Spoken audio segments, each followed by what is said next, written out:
We'll do it live. Okay. No. We'll do it live. Fuck it. Do it live.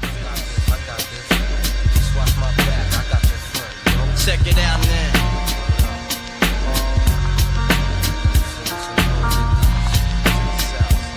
I got you stuck off the realness. We be the infamous, you heard of us. Official Queensbridge murderers. Tomorrow comes equipped. What up? What up? What up? What up? How we doing today, yo? Welcome. Queens Baseball Live, episode 9. Episode 9. Now, little souvenir from Saturday's game. I'll talk about that later. You know what I'm saying? You know, I'm rich, biatch. No, I'm kidding. It's a thing. Jay, let me see your hardware. What's up? What you got? I got 1969 and 1986, baby. Yeah, I love City Field, Mets. This is beautiful. I mean, this is crazy for a replica like giveaway. So we gotta talk about that. Thank you everyone that showed up to the tailgate last week. That was fire. I was expecting maybe 5-10 people, most of just us. We got 25, 30, 40 people there scattered around. It was dope.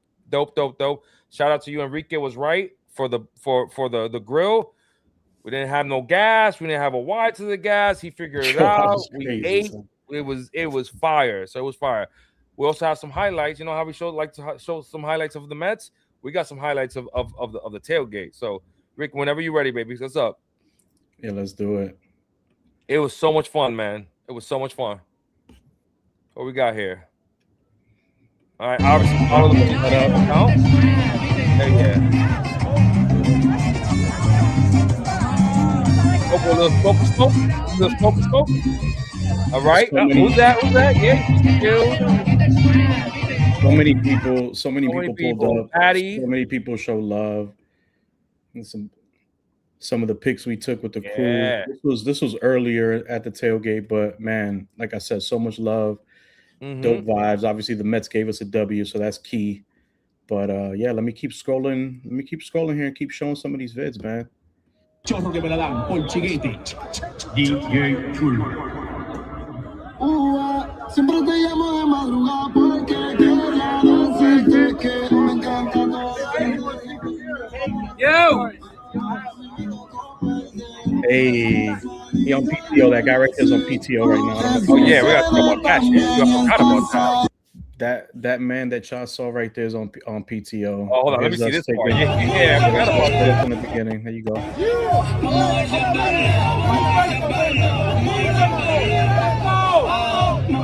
This gentleman here, with the sunglasses and the dreadlocks, is on PTO. Yeah, not cool.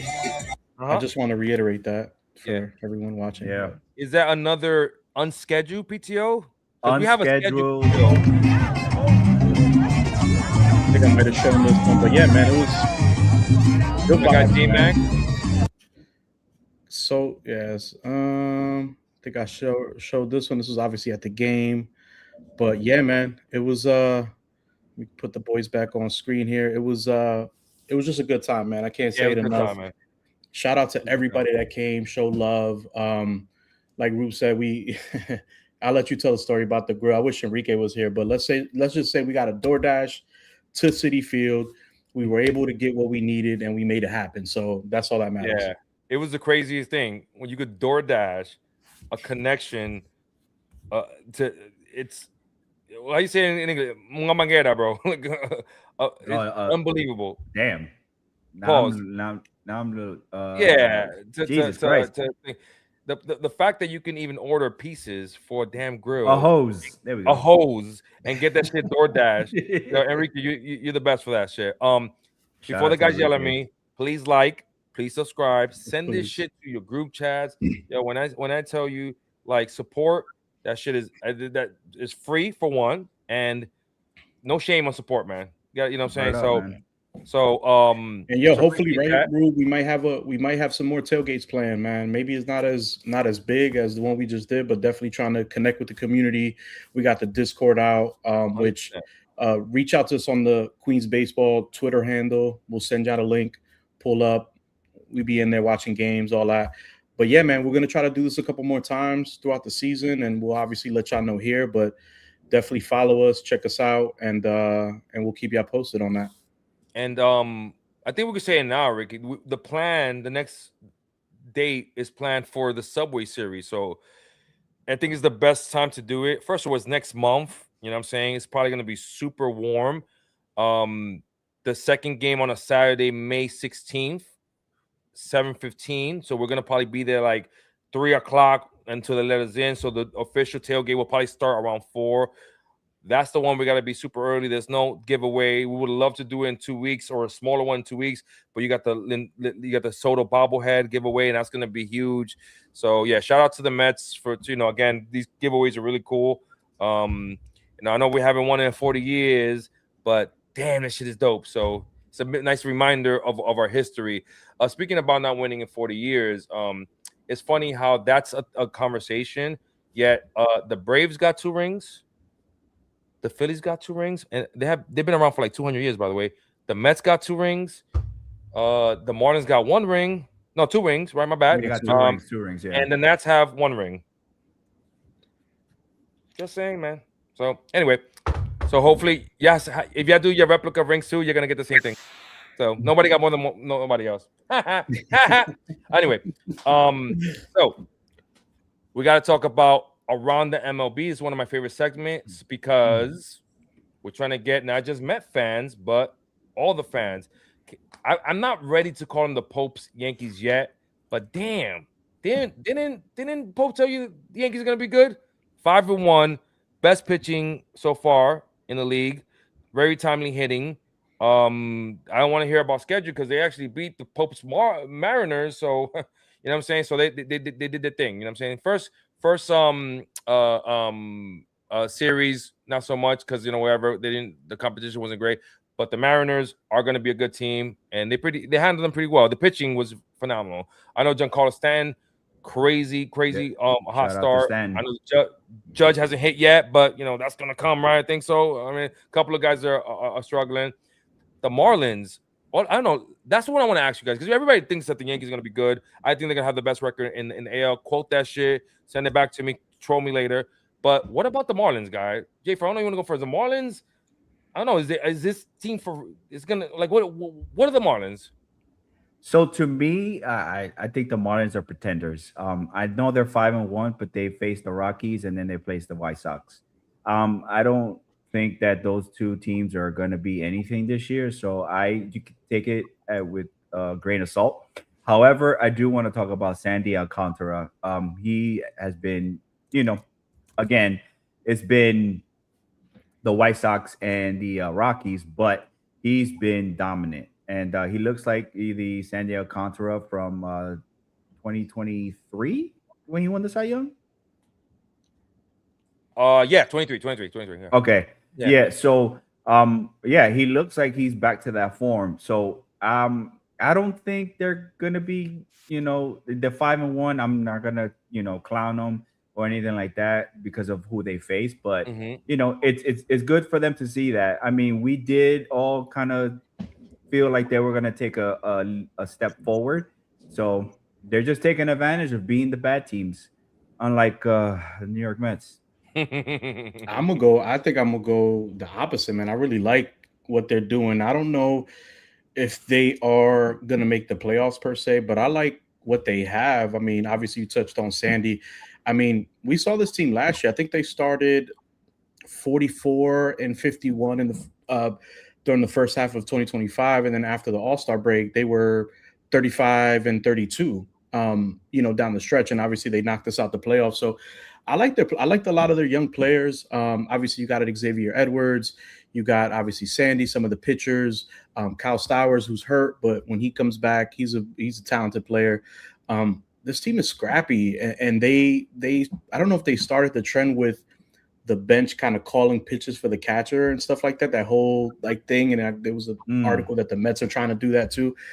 And even like the way, and I hope I'm not botching it, but last year there was a big deal made of how they prepared for games and how a lot of their practices were live, real-time stuff. So they're doing some innovative things over there. And I like their young players. Again, I don't know if they're going to compete for a playoff spot, but I do like what they have, and they're going to be, at least for us, we know they give us a hard time. So I think the Marlins are going to be sneaky good this year.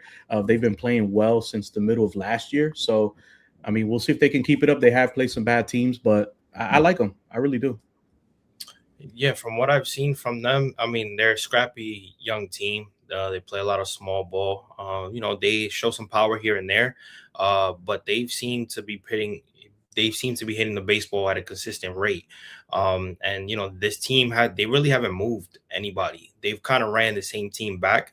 And to Rick's point, finishing the second half with a winning record, I think that's basically a recipe for success. Like if this team can find ways to win baseball in the most important second part of the year, let's try to run it back and see what these young kids who've built the relationship, built the core can do. And then obviously, it's the pitching that I think is more the question mark. With Sandy Alcantara being your ace, who behind him within a young pitching staff is going to try to at least replicate what he can do as the veteran ace of your rotation. So I think they got a young squad that can hit the ball and they're, like I said, are scrappy, playing small ball, and have found their way to success. So they're starting off on a pretty good note. Yeah. I mean, if I could go back and just want to pinpoint something on the Yankees, man, the fact that these guys are starting, and I mean, their pitching has been lights out, and Garrett Cole and Carlos Rodon are still not even back yet. That's scary, man. Yeah. If once Judge, gets off that little cold streak he's on right now, because I mean, it's 6 games in, but I like I said, I mean, that AL East, man, is going to be between them and Toronto, because Toronto's only 1 game out. But I like that start. This is exactly how you want to get off the gate. I mean, yeah, they faced the Giants, but they went there, they dominated. And then now what they did to the Mariners, I mean, it's like, running it back, maybe that was a good thing for them. It's interesting, man. Like, and I see the other stuff there. Like Brewers, do we have to talk about the Brewers? They're going to be good. They're really, really well-run organization. The Mariners are struggling. How long are they going to be struggling for? They have great pitching. Ohtani, like you could put Judge, Ohtani, Lindor. You could put a lot of. I don't even think Lindor's struggling to that point, because he had actually 2 triples. He's actually walked a lot. We're going to talk about Lindor in a little bit. There's other guys that are struggling. I think wasn't Kyle Riley 0 for 8 his first 8 with 8 strikeouts? Yes, it's something like that. But if I could just piggyback on what you just said, so there's I want to say some notable players that have 0 home runs so far. So listen to this list, which is insane.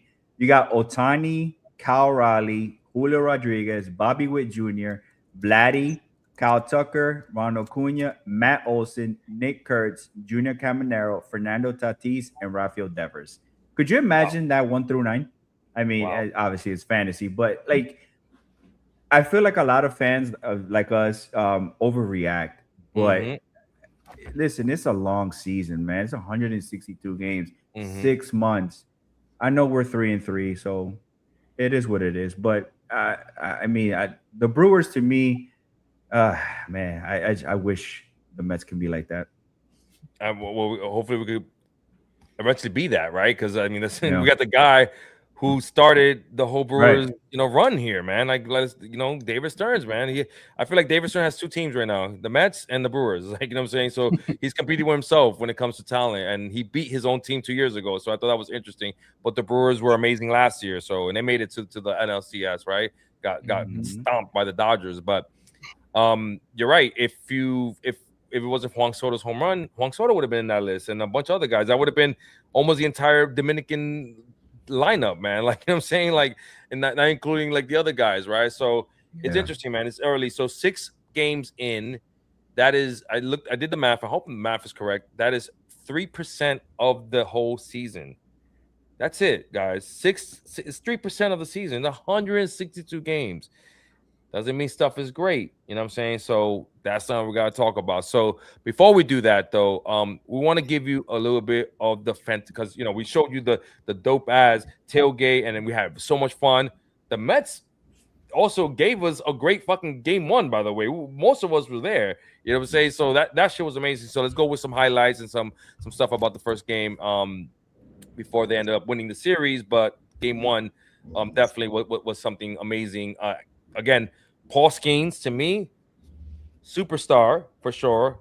And a spoiler alert, we won't do the superstar list this week, but we'll do it next week. One of my superstars, one A or 1B of best pitcher in baseball, and we killed him. We rocked him. It was crazy. It was crazy. So yeah, let's go with some highlights, Rick.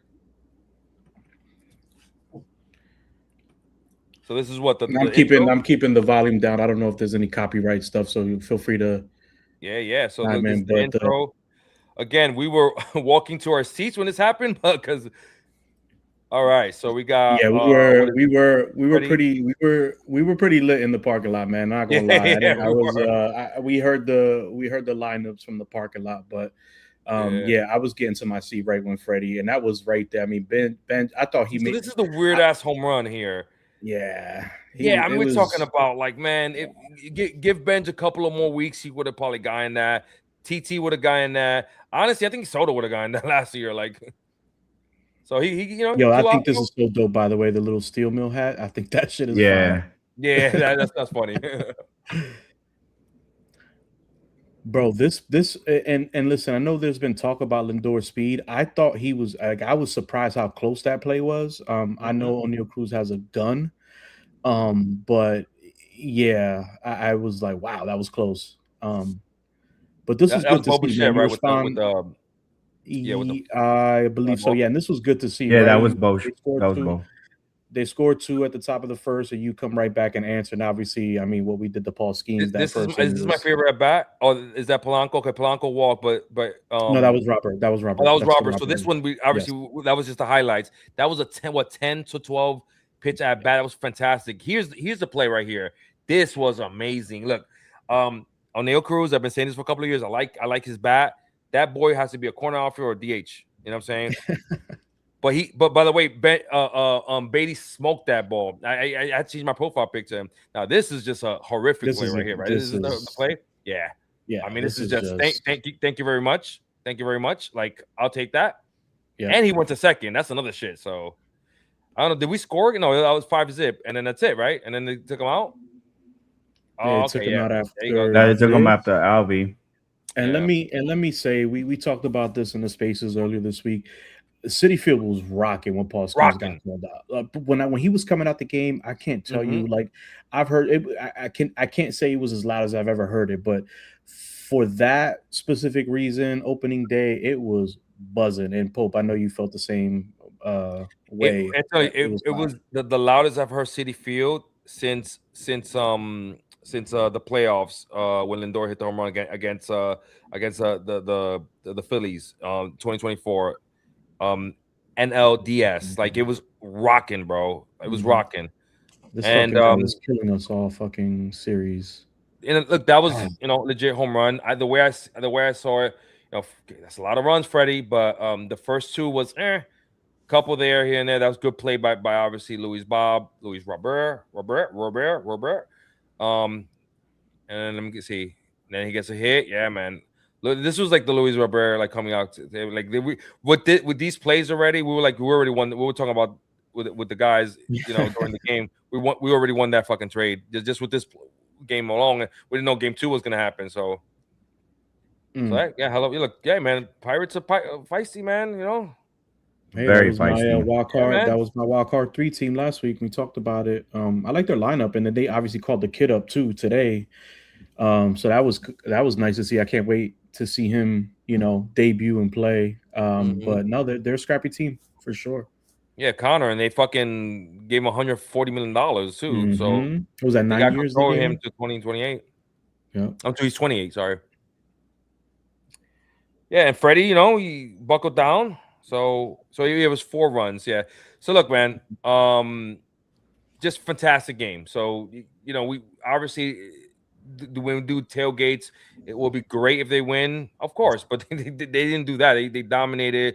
Freddie gave up a couple of runs. I don't think he should have. Maybe the first inning was a little bit weird. After that, I feel like I think he struck out 5 of the next 6 and sat down 7. So it's gonna be one of those things. So real quick, is any comments that you have top before? Sure. So appreciate the 72 that are vibing out with us. I We got appreciate you guys, man. guys in the building. We What up? Happy belated, bro. It was Mez's birthday the other day. So Or happy birthday belated, weekend. yo. very Happy belated. intellectual Yup. in the building. He says Damn, hello. baseball, we're active. We got Mr. PTO himself. Mr. PTO in Lucky baseball. Holla at your boy. that, man. Wonder, hope you're having a good time there, man. Hope you Shout out to the haters, man. I love that shit, man. I love Flushing baseball. Let's go. Tank in the building. He says that American flag is beautiful. Yes, it is. Tank. Fuck yeah. We got my guy Paul in the building. He says, "Who won the domino game?" Ooh, who did win the domino? That's a good question. There was two separate games, right? There was a few It was games two that separate happened. games. The first game was crazy. It was me and Flip versus the Enrique brothers. Who's Enrique's brother? What's his name? Emilio. Emilio. Yeah, your cousins, by the way. So it was like It DR was, versus DR. Yeah, it was Team Rubio versus DR. It was WBC all over again. So we scratched our win, me and Flip. And then I don't know what happened, but when we played again, Enrique was right, and he didn't even let me play. He killed us that second game. So we only got 2 official games going. It was a lot of fun. I wish we could play. I think we had a second game going and we just stopped it. Then some weird stuff happened before we left. So that's a story for another day. But yeah, it was 2 fantastic games. 1-1 right now. So PR 1, DR 1. So Tank says, "Look at this cast. Payroll here rivals the Mets." yeah, man. Yeah, You know, man. A lot of money, a lot of fake money, but a lot of money. Electro says the Marlins and the Nats are going to be an annoying team. They got young talent. Absolutely. Yeah, man. Word up. Yeah. I said it when a prediction. I didn't say nothing about the Marlins and Nats making the playoffs, but can they win 80 games? That's already annoying. 81 games, 75 for some of these guys. That's an accomplishment for them. That would be a disaster for us, but for them. So I think we went through all the stuff when it comes to things. So Yo, Paul, before we get to the next topic, because I know we're going to get into what's been happening lately with the Mets, and just going back to the first game, bro. Like, I think, and I speak for most Met fans, I think the thing that got me most excited was those at bats, right? You talked about the Luis Robert at bat. I mean, they worked 9 walks that game, right?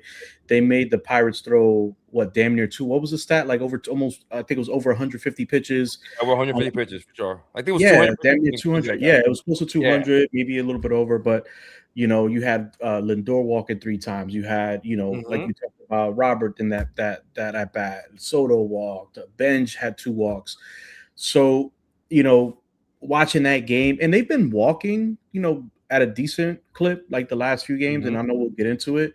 But I think for me, like those at bats were really exciting, and they're having, some games the bats are good, some are not. But I really thought that they were going to take that and kind of take it to the next level, and we haven't seen that quite yet. So hopefully we didn't. And so we talked about Matt positives, right? We got some replica rings, and we talked about the NL East having the same fucking rings every fucking team except one of the team. So if you know, you know. We talked about the tailgate, the game. We didn't talk about the negative stuff. We haven't even get to game 2. That's also positive stuff. I happened to be in the building. Shout out to you, OV, for letting us use your suite that night because it was cold. We were outside, and then OV said we use the suite, so we got to see, or we were in the building to see Luis Bob walk-off home run. Already won that trade. Just like I feel that the Rangers won the Nimmo and Simeon trade, but that's for another time. We got to talk about the negative, and it's the bats, the 3-3 record. Again, 3% of the whole, the entire 160 season has been played, but it's only 3%. But they're 3-3. They should have been more like 4-2. This should have been 5-1. With this pitching, has been awesome. The pitching has been awesome. Freddie had a little bit of a hiccup the first game, but the next 5 games, 2 runs or less. Kodai Senga, he should be the highlight of this entire show. We should be talking about Kodai Senga the entire damn live. That man was amazing. Freddie was super fucking good yesterday. We didn't win, though. Should have won those games. So obviously we got to talk about the offense, guys. I don't know if you want to go first, but what's up with the bats, guys? So Who wants to South take that one? Go East ahead, Jay Friend. You want to? All right, I guess it's me, right? Go Damn. ahead, man. So Get it off. Get it off.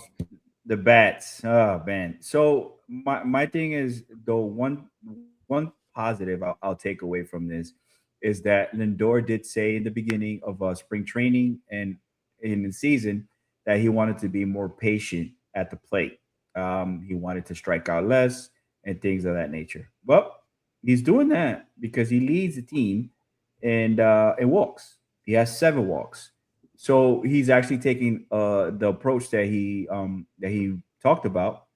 But if you remove Juan Soto from this team, Juan Soto and Luis Robert, I think we are not good. We wouldn't win anything. These guys, oh man, I don't know what happened after game 1. We saw everyone taking a lot of pitches. They were being patient, and as the games continued, they got less and less patient. I feel like they're starting to press already, which is not a good sign. Um, I don't know. There's a lot going on right now, and there's only 6 games in, so I don't want to overreact. But you can tell that some of the guys are probably not off to the start they want to be in, i.e., Marcus Simeon.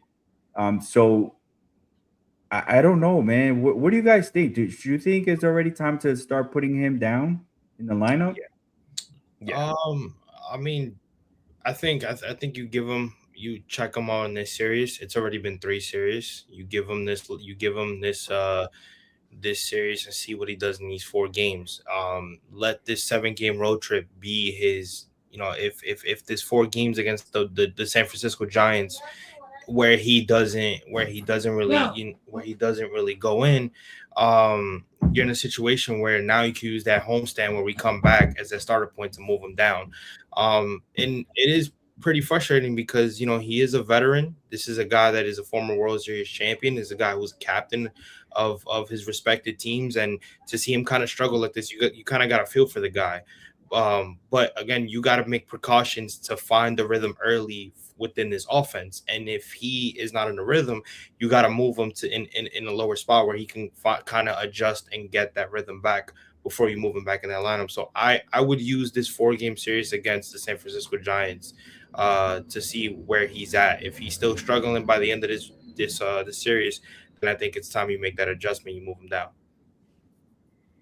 Yeah, I'm not quite there as far as with making any. Obviously, I'm open with Marcus Simeon because he hasn't looked great, but I'm not like just overarching like lineup changes.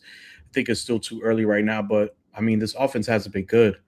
To give you some numbers, I mean, they're batting as a team 211, OBP of 313, slugging of 355, a team OPS of 648.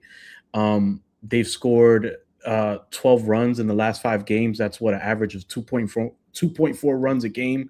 They've been getting good pitching. They've been, like I mentioned before, they've been walking at a good clip. They just can't seem to get that big hit, and it feels like an extension of last year. And I think that's why a lot of the fans out there are frustrated. I can speak for myself on that one because it feels like a continuation of what we saw last year, even like early last year, right? Our pitching was the reason why we were damn near 20 games over 500, right? I mean, the offense picked it up a little bit in May and what have you, but the pitching the first few months kind of carried us too. And there were games that we were pulling our hair out last year saying, we lost by 1 run, we lost by 2 runs. We should be 30 games over 500 if this offense would hit better with runners in scoring position, if this offense was more consistent. So hopefully they could break out of it. I mean, it's a cast of new characters, but we also have some of the old guys in there. But I read you those numbers, man. They're not good. So hopefully we can get it started today. I mean, it's going to be a tough pitcher we're seeing. I think we're facing Robbie Ray, right? If I'm not mistaken. So lucky, yeah. Yeah, we'll see how it goes, man. But those numbers aren't great. So they got to wake up. The bats got to wake up. And I think for me, my main concern is just their head being in the game. We saw some of that stuff yesterday, which I don't want to get too far into because I know we'll talk about it. But that's what concerns me more than anything is the defense, is that aspect of the game. But hopefully offensively they could get it going. Yeah, I mean, so, and like elephant in the room, I know we haven't talked about yesterday's game and Lindor, and all that's going to come right now. But the lineup is a problem, guys. And you know, you guys have been part of the spaces. I appreciate y'all. I think we had like over 600 people in yesterday's space and over 300 people in the other space. So I appreciate y'all. Like, it's a concern for me, and I would move Simeon right now if I could. Shout out to Randy. We talked about the lineup in the Discord, and I literally guessed the entire 1 through 9. It was the same with TT being there too. So it was hilarious. Like I should not know that. I don't work for the Mets. I didn't play professional baseball, right? I shouldn't know anything about baseball, but I've been watching baseball for a really long time, and there's things that you can like feel. That's what the manager does. He feels the game. He's like, he understands the game. And I don't know, do we have a Mendy problem? It was a question that we discussed amongst ourselves, and that's something that to talk about because it has to do with the lineup. And I know there's discussions of is it David Stearns giving the lineup to Mendy? Is it B, a committee? Shout out to you, J Mac. Or 3 is where I think, honestly, it's just my opinion. You know what I'm saying? I think it's Mendy. I think Mendy is only 6 games, and we had 5 lineups, right? After the 2 games, it changed. It wasn't the same lineup in game 3, if I'm not mistaken. I think Alvi already had a day off. Yeah, so it wasn't the same lineup. So after the first 2 games, we have 4 different lineups already. I didn't know, and I said this yesterday. I didn't know that I had to buy a Jared Young jersey. I didn't know he was part of the squad. I didn't know I had to buy a Dickie Lovelady jersey because obviously they're important because I'm seeing them on my goddamn TV every day. Come on. We got to do better. There's nothing wrong with Jared Young. He had a double. He had an RBI double the first game. He had a hit yesterday, but it doesn't help out the Beatties and the Vientos of the world. And I'm sorry. I'm up to this point. And my man, when I tell you, I was wearing Mark Mento's jersey on Saturday, the City Connect. And when he hit that hit, yes, I was shaking ass. Because that hit gave him an RBI, and eventually we won the game, right? Tied the game, right? So my point is, this is crazy what I'm about to say. Me knowing that, me being a Ventos guy doesn't mean I'm not a Beatty guy. I want all my guys to do well. This is not a competition, and it's not personal. Trust me. We have to find playing time for the right guys. We gave you the script, Mendy. I know you probably don't listen to Queen's Baseball, but the script was there all throughout the offseason. We talked about the same thing. What was the script? You have 10 guys. You have 10 guys for 9 spots. At least show me that in the first 6 games. That didn't include TT. That did not include Young. Torrens, you know he's going to play. He's part of that. So if you want to say he has 11 guys for 9 spots, then that's what he has. Because for me, the catchers are the same. So that's why that's why I say 10. You can't put Torrens in 3rd or Alvi in 1st one day. That doesn't work. They're catchers. So that's one position. So you really do have 10 spots for 9. You have 10 players for 9 spots.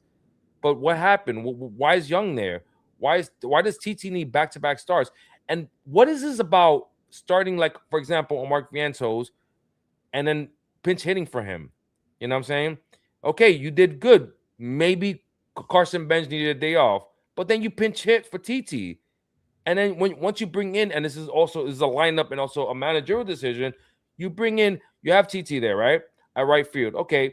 All right. It's like, all right, it's against the lefty, wherever. Let's see what happens, right? Then you bring in Bench for him after 2 at-bats. You make the St. Louis Cardinals bring in one of their best, lefties now against Bench. So now you put Bench in a weird position.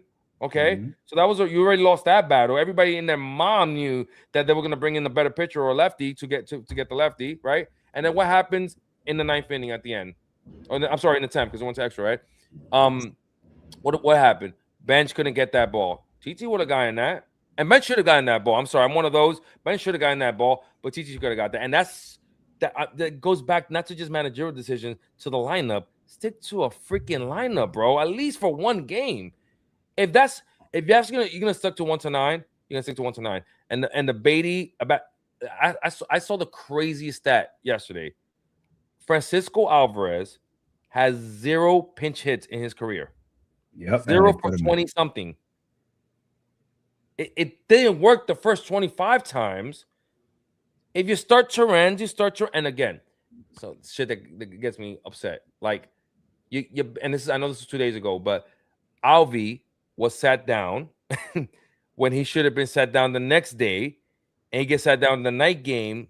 So we have, again, more than one reason to give Mendy a little bit of shit. Again, we all understand it's only 6 games, but you have to question some of this stuff.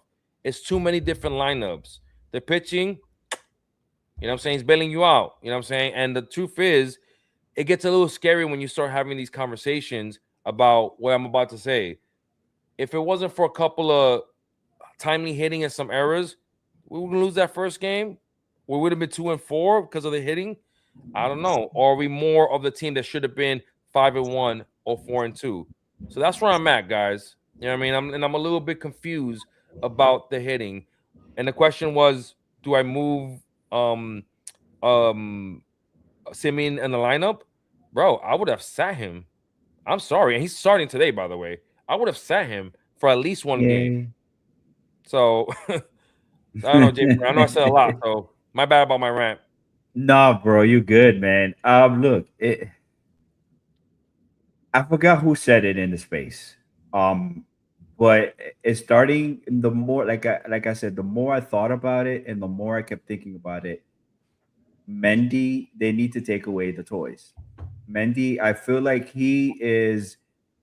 Oh, you said it. It was you. Okay. Yeah, so it's one of those things where I'm starting to understand it a lot more, and the reason why is because when you have a lot of options, you tend to overthink things. And he starts with like, oh, let me try this, and then but what if that does this and this and this, and it's like you try to create this puzzle when there is no puzzle. You're just doing things just to like try to be outsmarting the other manager, and you're just putting yourself into a bigger hole. Like I don't understand the pinch hitting when you sat the guy because you want him to rest, but then you pinch hit him. And I understand this lefty versus righty with righty versus lefty. Bro, this is not 1975.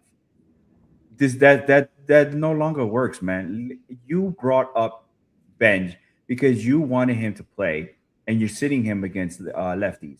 Then what's the point? How he's going to get better? How is he going to evolve? How is he going to become a better player? You have to let him just go through the motions. These guys are.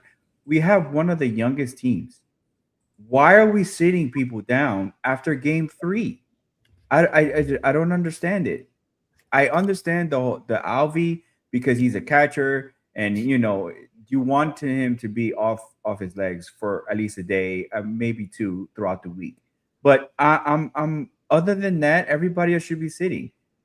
I don't get it. He needs David Stearns needs to take away these toys and say, look, this is the guys you're gonna play.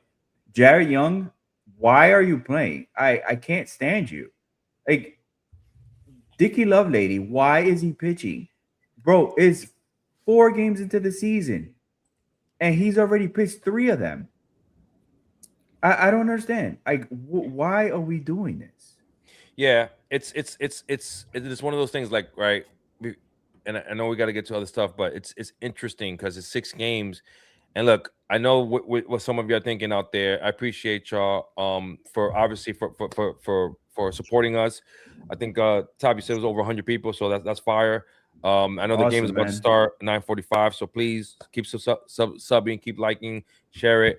And come check us out at the Discord too afterwards, right, Pope? We'll jump on the Discord and DM the Queens Baseball account so you can get in. If you have been part of any of the spaces as a listener or as a speaker, you're gonna join. Obviously, if we haven't met you before, we'll do a little background check and shit like that. But it's super duper important to like have these discussions, just because for the folks that feel right that, oh no, that's David Stearns picking the lineup, well, that's a problem.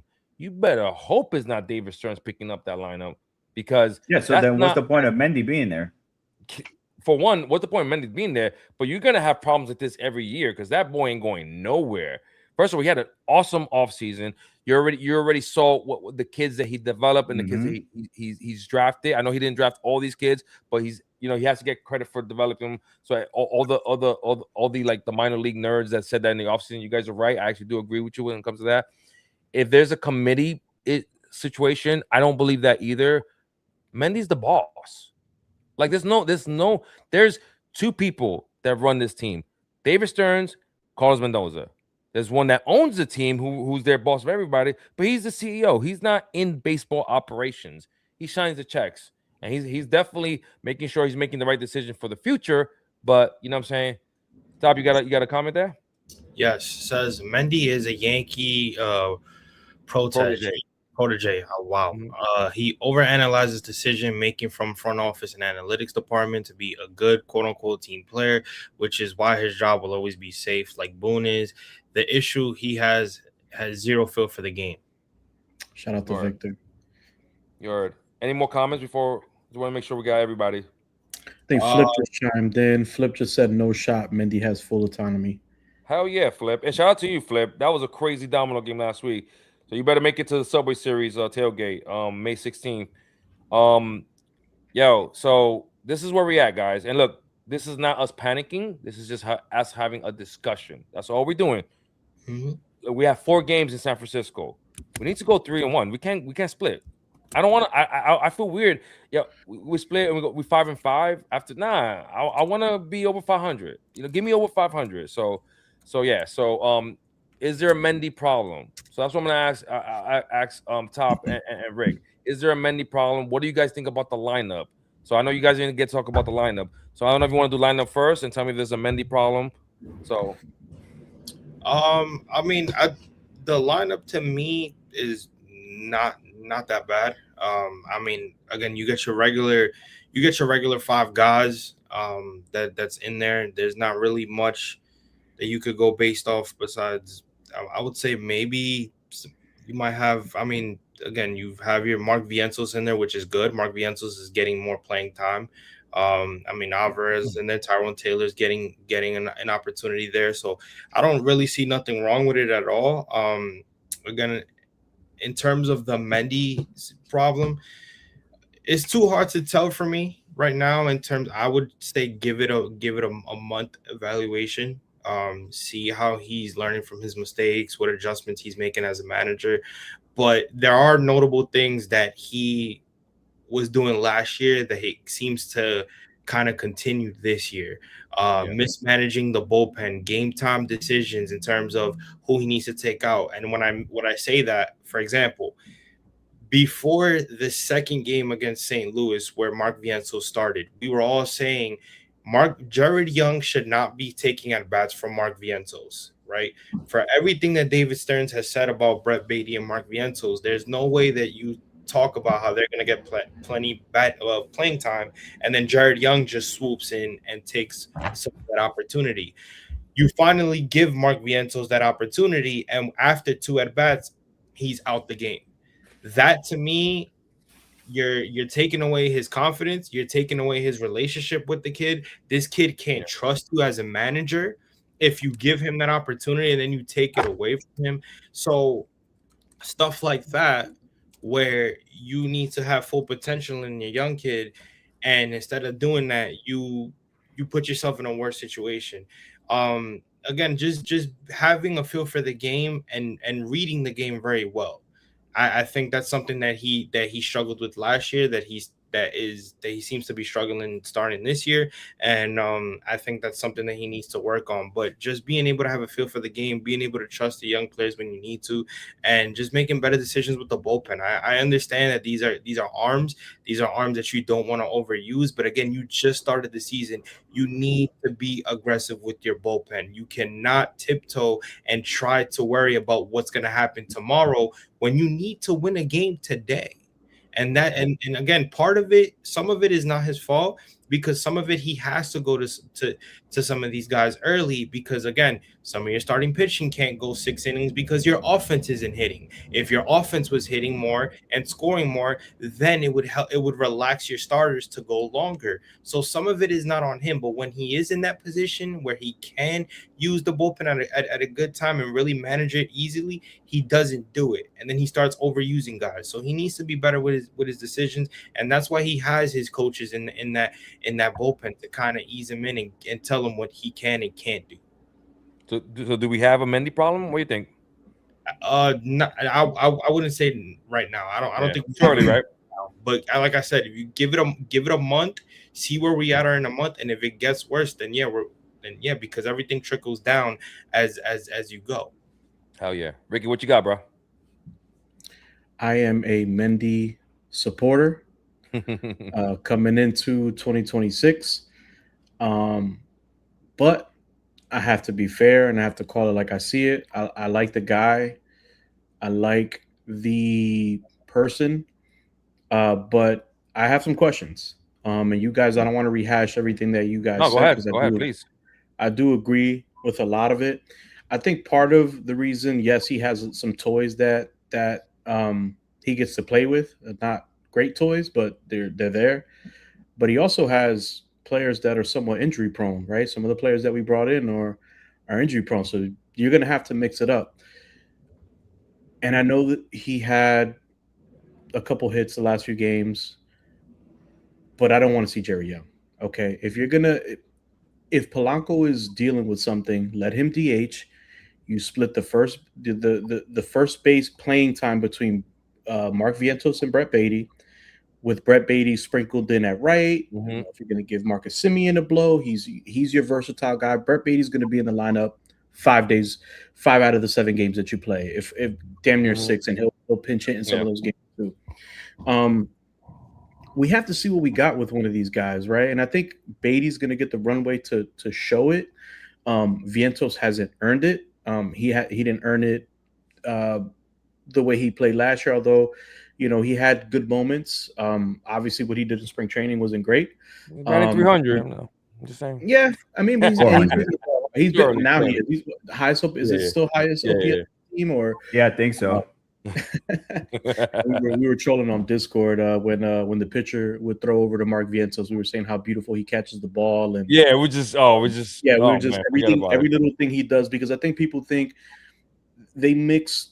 First of all, we're Met fans, right? We're going to root for the guys that are on the team, right? I don't care who it is. I hated Daniel Vogelbach, but he was on the Mets. I rooted for him, right? I don't think it's a bad thing to say, hey, let's see what we got with this guy, because what we saw a couple years ago, motherfuckers act like this was 7 years ago. We saw this 18 months ago, was so good that I need to see and I need to be sure before I throw this guy to the scrap heap, before I give him away, that he's not going to show me that again. I don't think he's going to show me 2024 again, because the way this roster is constructed, and his defense is trash, but man, I got to see it. Like I have to see a couple weeks, a couple months. So no more Jerry Young, Mendy, please. Like enough.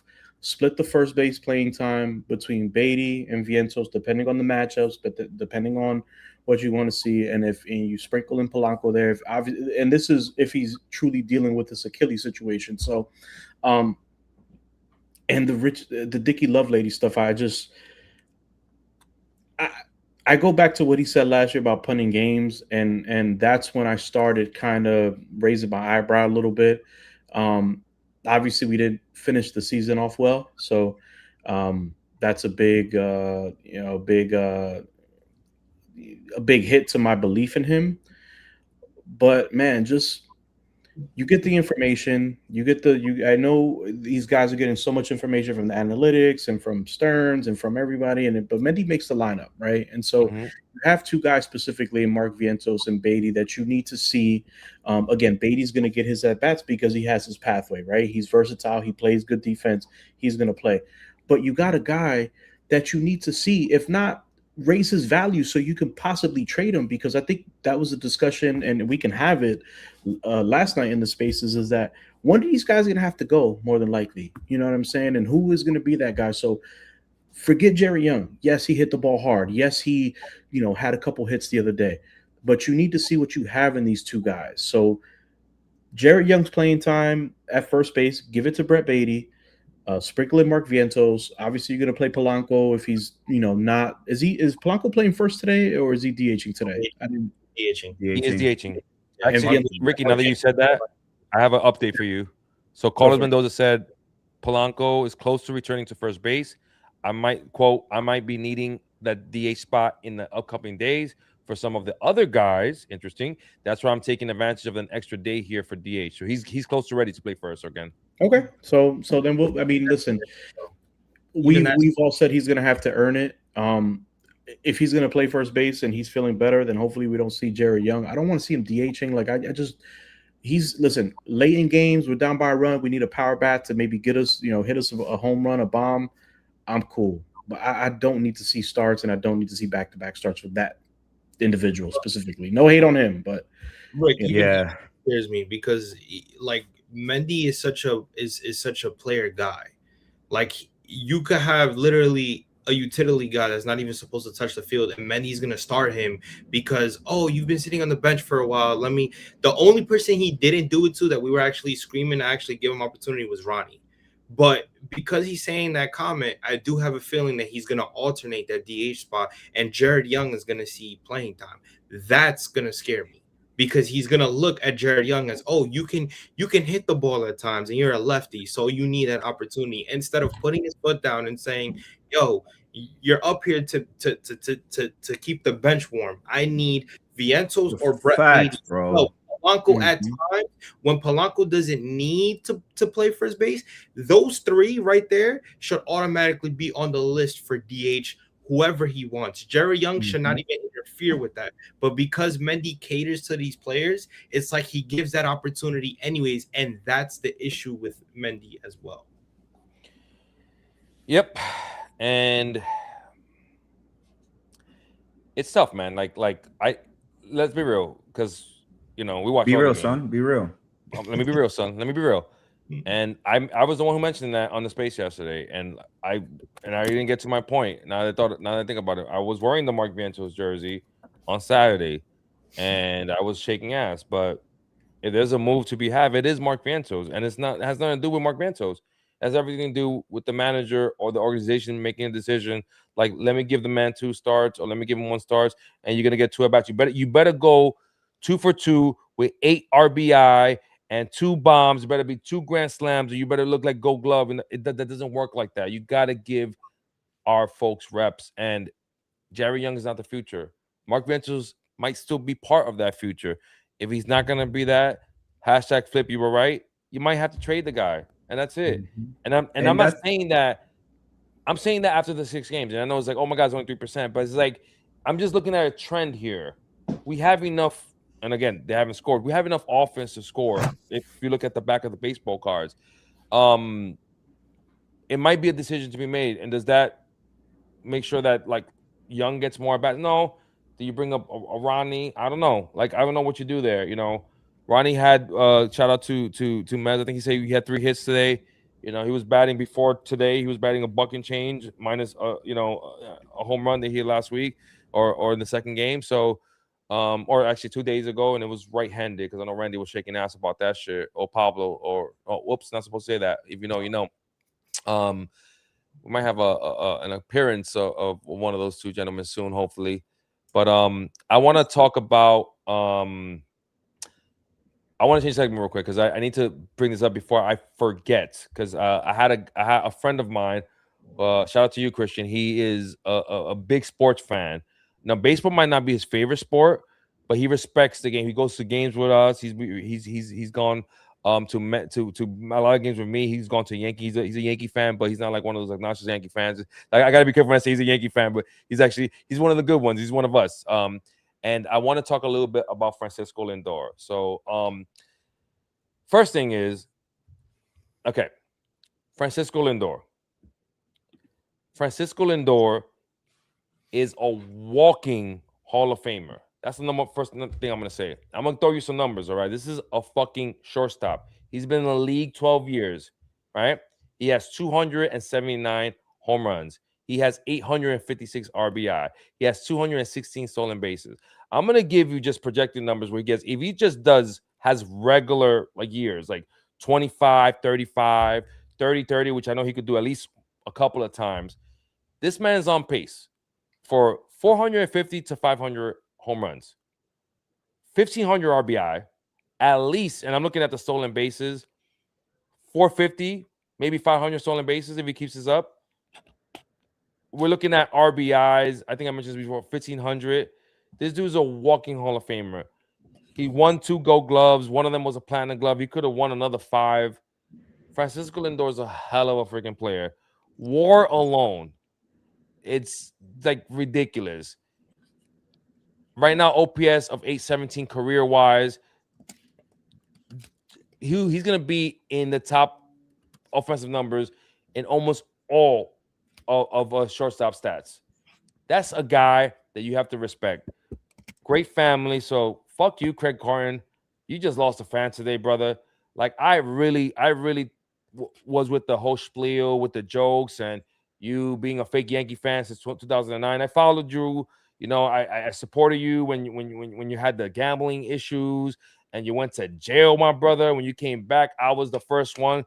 When I used to even still read the regular New York newspapers, and I saw on the back of the page, oh, Carton's coming back. Oh shit, that's fire. What you said today was fucking disgusting, my brother. You talk about the wife, you talk about her political affiliations, or you indicate that somehow. You talk about some bullshit that he had other players traded. That's whack, bro. So you lost a fan. I know you don't give a shit, but I do, because I was a fan of yours, and that was whack. Francisco Lindor, yesterday, yes, it was very obvious that he had a bad game. He's known for his glove and his bat, but his glove is a fucking fantastic glove, man. You know what I'm saying? And it's not just Mr. Smile or being Mr. Fashionista, you know, big fashion dude. Always has a dope glove all the time. No, he actually could use the glove. He's a fucking Gold Glover. Didn't remember that there was a third out that made Freddie get a 4th out, which is okay. You know, I don't know. The guy looked like it was going to be a close play. Lindor would have probably gotten him, and he owned up to it at the end. He said, "Yo, if it wasn't for that one play, maybe Freddie Peralta would have not, you know, could have stayed a little bit longer." And then you move the train of the bullpen. And look, we gave Carlos Mendoza shit. He did a good thing when it comes to the bullpen. Francisco Lindor had a second mishap. You know, got caught sleeping in first. Yeah, it sucks, man. So you got 0 for 2. You know what I'm saying? He said it himself. He was like, "Yo, if I was there, you know, Soto hits a home run, they could have won the game." He owned up to it. We move on as fans. We are lucky to have a Francisco Lindor, the best or second best shortstop in the league, the best Puerto Rican-born player right now, and we're lucky to have him. I don't want to hear no shit about that. And I know that it's easy when you don't watch the games that Queens Baseball does, but that man is a baseball god, like a real baseball god. You know what I'm saying? Shout out to you, Flip. So Francisco Lindor, we're lucky to have him, and he's going to be here for a long, long time. So he might not be a captain, but he's definitely one of the leaders. Shout out to you, Francisco Lindor. Damn.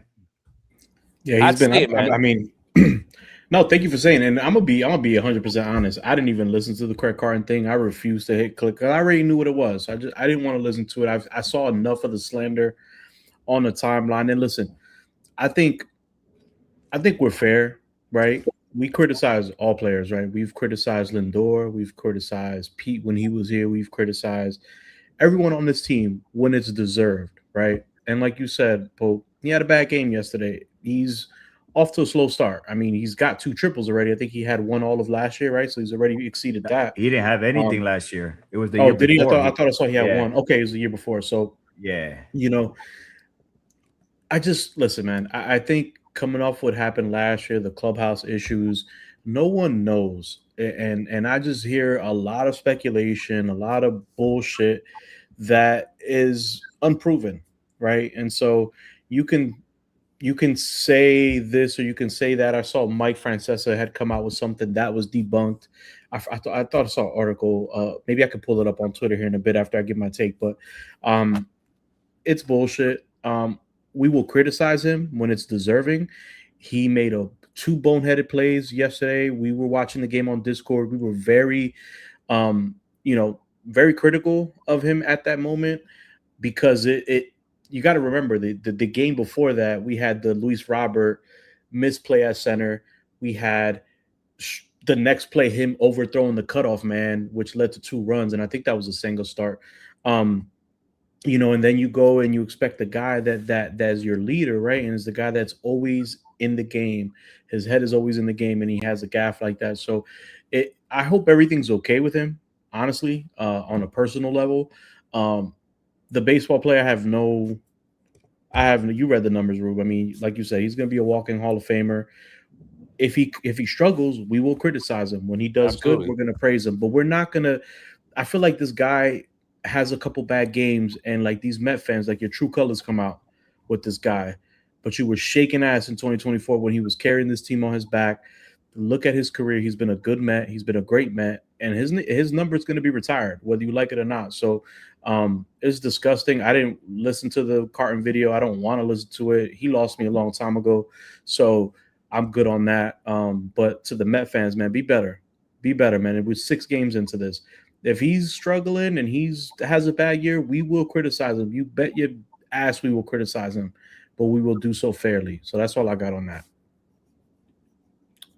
Nah, Hey, man. friend, Top, you guys have anything about the Lindor nonsense?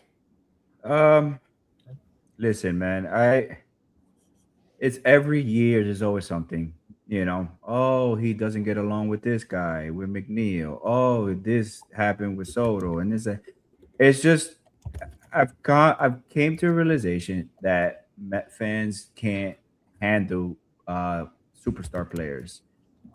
They don't care. They have something good in front of them and they don't know how to treat it until that person is gone. And God forbid, let's say for some crazy idea he was to get traded and Lindor goes off and does his, continue to be Lindor because that's the only way we've known for the 6 years that he's been here. 3 of those seasons he had 30-30, but it's nothing. Came in second in NL MVP in 2024. So it's like they take all the thing that he's done. Everybody remembers all the bad stuff, but all the good things that he's done, oh no, that's not good enough, or whatever the case may be.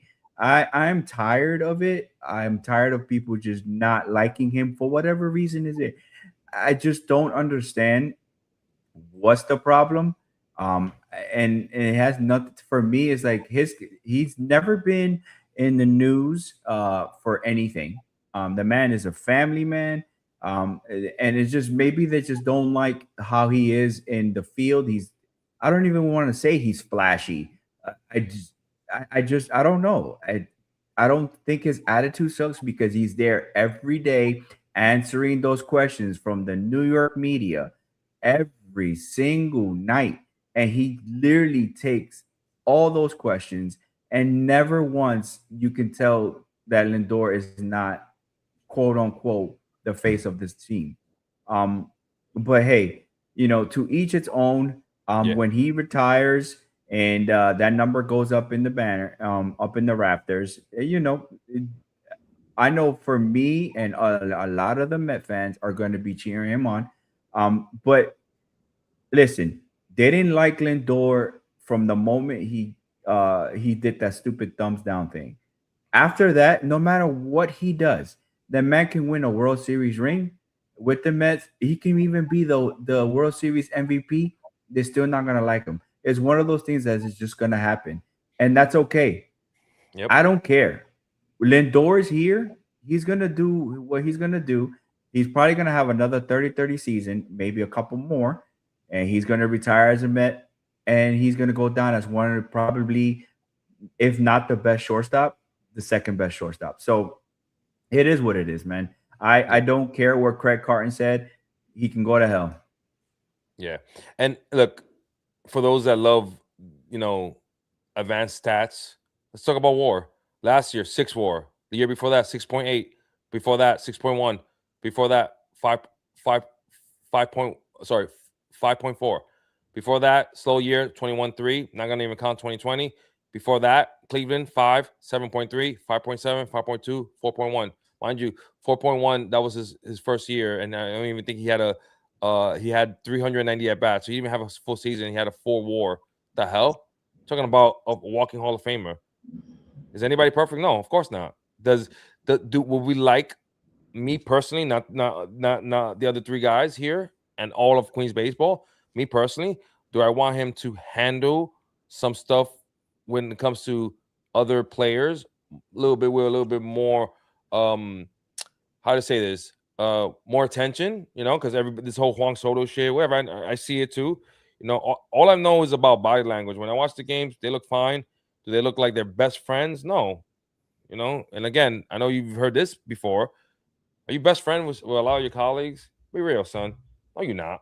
You don't even like some of your colleagues. Trust me, he likes Juan Soto. You probably hate your boss. You probably hate your colleagues. What do you expect them to do? I know this is fun. I know it's a sport. It's still, their profession too. They're a professional athlete. They got to be professional, right? So that's going to happen. And the whole nonsense, and I know we didn't talk about this last week because, we had the show before and not after opening day. The whole handshake thing, that's bullshit, bro. Everybody debunked that shit. The hammock bowl, nobody's gonna give him a freaking thing. Man, he had a broken bone. Like it's dumb. So yeah. So Top, go ahead, my brother. Sorry, Lindor take. No, man. Hey, listen, Francisco Lindor, we love you. We thank you for your time, for your participation on the field, on and off the field, to for everything you do. I mean, he's there signing autographs before every game. I mean, the brother gives back to the community. It says he's always wants to be here. He's always repping Mets even off the field. Like there's nothing you can really say negatively about the guy. And I'm gonna be honest with you, this may come off as some people may not like this, but I'm sure Francisco Lindor knew once that trade happened that he was gonna get hit with so much negativity. He probably would have not taken that extension. I'm gonna be honest with you. The New York media loves to pick on superstars, and for some reason, one of the nicest, most genuine human beings on this planet is getting hit with a ton of bullets that he doesn't need to get hit with. Okay, like at the end of the day, he wants to be here. He wants to win a World Series. The brother takes accountability, and what do people do? They take that accountability and they throw it right in his face. For what?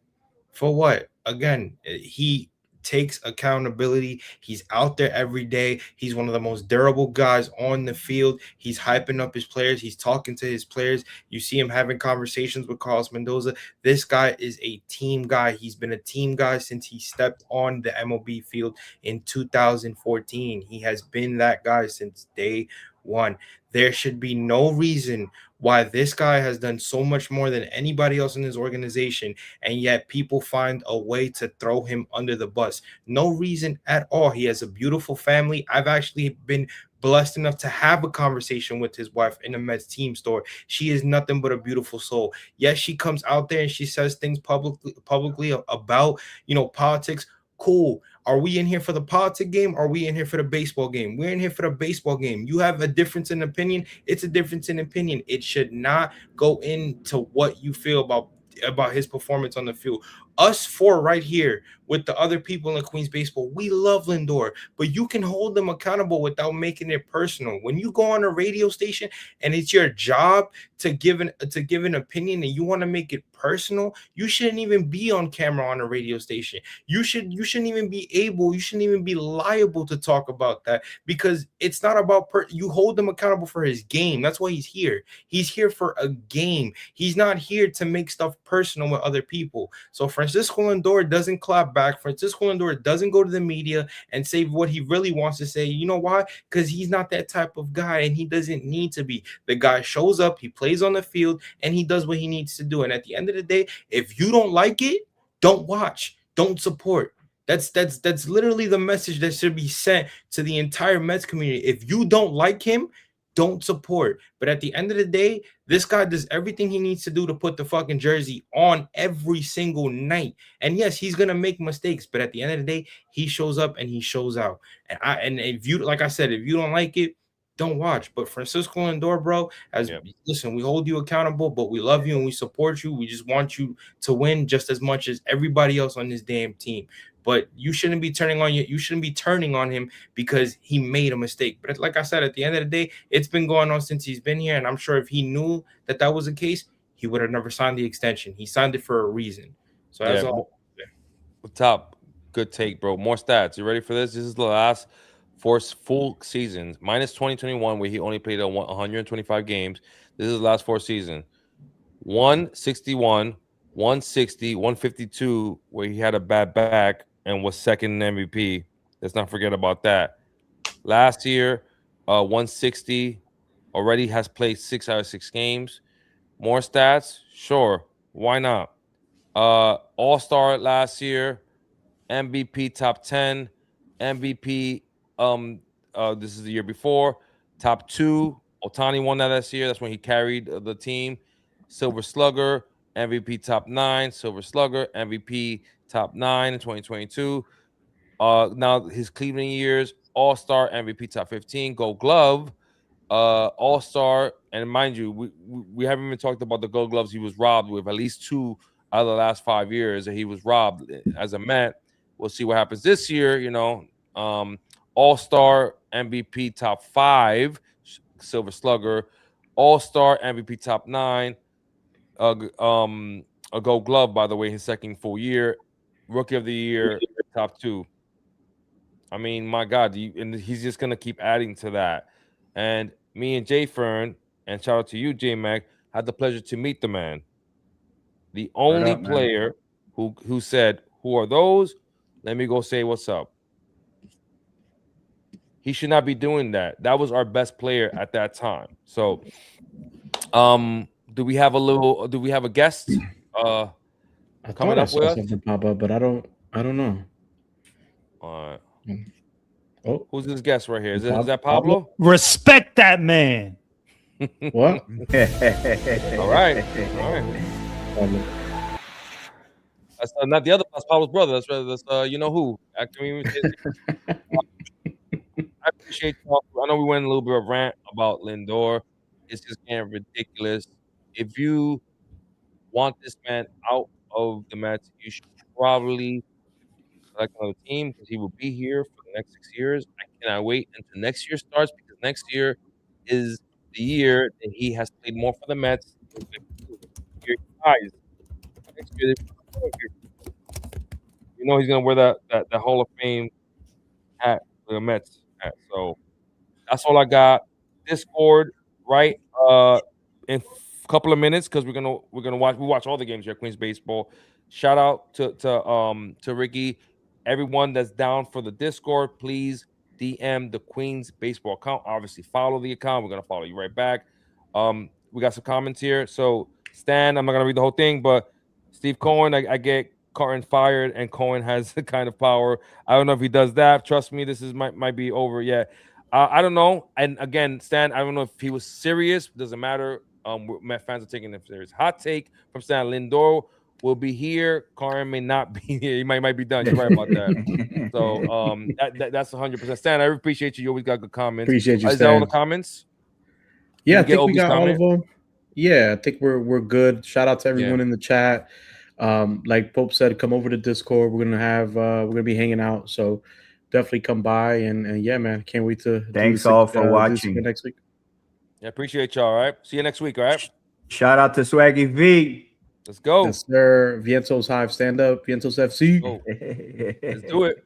What I really think is that we haven't even seen the David Stearns team yet. We haven't even seen the David Stearns vision yet.